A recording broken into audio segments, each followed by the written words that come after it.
9ஆம் வகுப்பு கணக்கு அலகு 2 பயிற்சி 2.2ல் மொதல் கணக்கு பார்க்கலாம். மொதல் கணக்கு என்ன கொடுத்துருக்காங்கன்னா, கீழ்காணும் விகிதமுறு எண்களை தசம எண்களாக மாற்றி அது எவ்வகை தசம விரிவு என்பதை கூறுக. 4 கணக்கு கொடுத்துருக்காங்க. முதல்ல என்ன கணக்கு கொடுத்துருக்காங்கன்னா 2/7. இப்போ 2/7 வகுக்கிறேன்.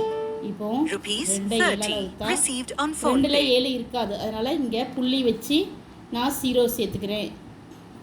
சரிங்களா? அப்போது 20ல் எத்தனை 7 இருக்குது? 2 7 இருக்குது. 2 14. 20ல் 14 போனால் 6. அப்போ திருப்பி ஒரு 0 சேர்த்துக்கிறேன். இங்கே 6 இங்கே எத்தனை 7 இருக்குது? 8 56. அப்போ 60ல் 56 போனால் மீதி 4. இப்போ திருப்பி 0 சேர்த்துக்கிறேன். அப்புறம் 35. திருப்பி 35. 40ல் 35 போனால் மீதி 5. இப்போ திருப்பி சேர்த்துக்கிறேன். இங்கே இதில் பார்த்தீங்கன்னா 7 49. இப்போ மீதி இதில் என்ன வருது? 1 வருது. இப்போ திருப்பி 0 சேர்த்துக்கிறேன். அப்போ திருப்பி இதில் 10ல் எத்தனை 7 இருக்குது? ஒரு 7 இருக்குது. மேலே 1 போட்டுக்கிட்டு ஒரு 7. திருப்பி இதில் என்ன வருது? 30 வரும். 3. அப்போது 0 சேர்த்துக்கிறேன். 30ல் எத்தனை 7 இருக்குது? 4 28. 4 திருப்பி 28 போனால் திருப்பி 2. அப்போ திருப்பி 20. திருப்பி 20ல் எத்தனை 7 இருக்குது? 2 14 இருக்குது. திருப்பி இதே மாதிரி வந்துக்கிட்டு இருக்கும். ஏன்னா இங்கே 20ல் ஆரம்பிக்குது இல்லையா முதல் தொடக்கத்தில். திருப்பி 20லேருந்து திருப்பி இதே நம்பர்லாம் வந்துக்கிட்டே இருக்கும். திருப்பி 20ல் எத்தனை 7 இருக்குன்னா 2 14. திருப்பி என்ன வரும் நம்மளுக்கு? இங்கே 6 வரும். இப்போ இதே மாதிரி திருப்பி நம்ம செஞ்சுக்கிட்டே இருக்கணும். இப்போ பார்த்தீங்கன்னா 2/7 போட்டாச்சு. இப்போ இங்கே விட என்ன வருது? 0.2 8 5 7 1 4. அப்புறம் திருப்பி 2 8 5 7 1 4 அப்படி வந்துக்கிட்டே இருக்கும். சரிங்களா? இப்போ நம்மளுக்கு இது திருப்பி வந்துக்கிட்டே இருக்கிறத நம்ம எப்படி எழுதுகிறோம்னா 0 2 8 5 7 1 4 திருப்பி 2 8 இப்படி இது வந்துக்கிட்டே இருக்கிறதுனால இதை மேலே கோடு போட்டால் என்ன அர்த்தம்னா திருப்பி இது வந்துக்கிட்டே இருக்கணும். டாட்னி போடாமல் திருப்பி இந்த நம்பர்லாம் வந்துக்கிட்டே இதுக்கு பின்னாடி வந்துக்கிட்டே இருக்குதுன்னு அர்த்தம். அப்போது 2/7 ஆனது. இப்போ இதை எப்படி எழுதுகிறோம்? 2/7 ஆனது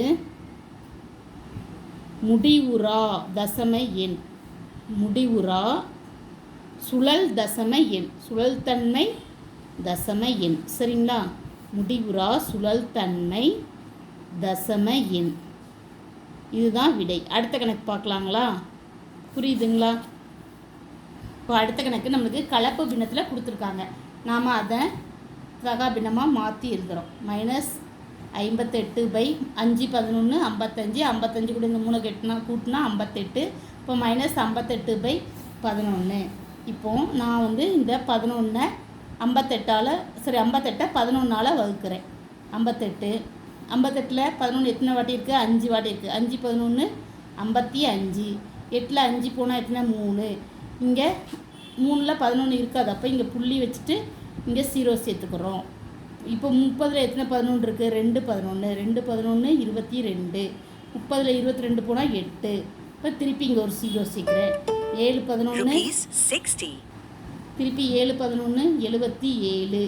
80ல் 77 போனால் 30. திருப்பி 30ல் எத்தனை 11 இருக்குது? 2 11 இருக்குது. 22. திருப்பி 30ல் 21 8 80.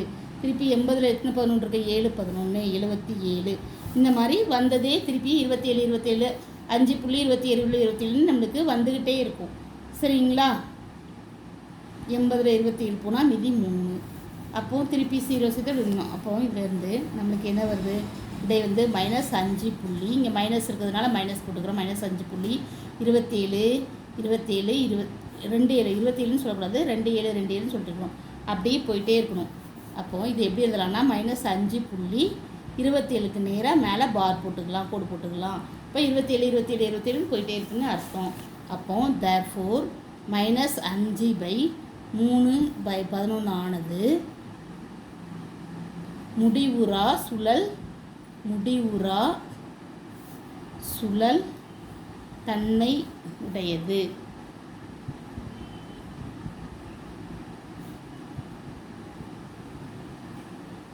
அடுத்தது 3வது கணக்கு.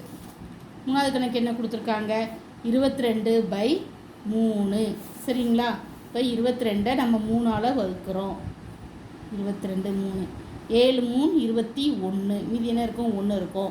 அப்போது 1ல் 3 இருக்காது. அப்போ புள்ளி வச்சு இங்கே 0 சேர்க்குறோம். 10 10ல் எத்தனை 3 இருக்குது? 3 3 3 9. மீதி 1 0. 10ல் எத்தனை 3 3 3 9. அப்படியே போய்கிட்டே இருக்கும். புள்ளிக்கு அப்புறம் 7.33. இப்போ 22/3 எப்படி வருதுன்னா 7.33 போய்கிட்டே இருக்குது. இதை நம்ம எப்படி எழுதலாம்? 7.3 பார் மேலே கோடு போட்டுக்கலாம். அப்போ தேர்ஃபோர் 22/3 ஆனது முடிவுறா சுழல் தன்மை உடையது.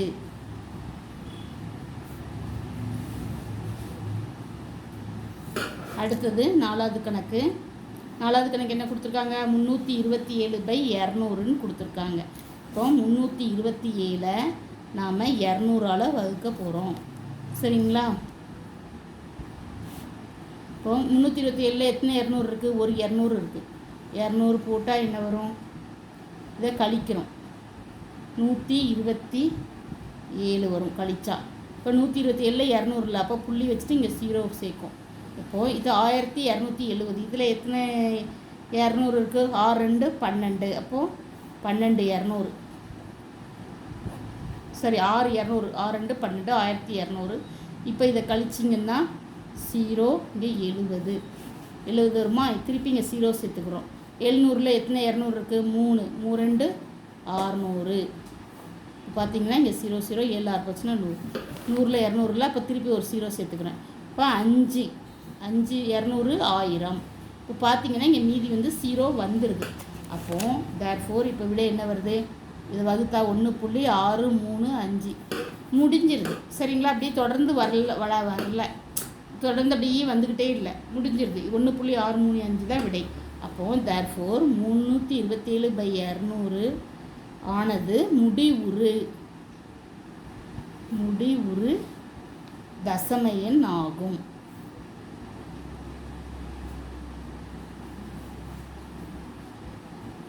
இதான் விடை. Thank you. Please subscribe my channel.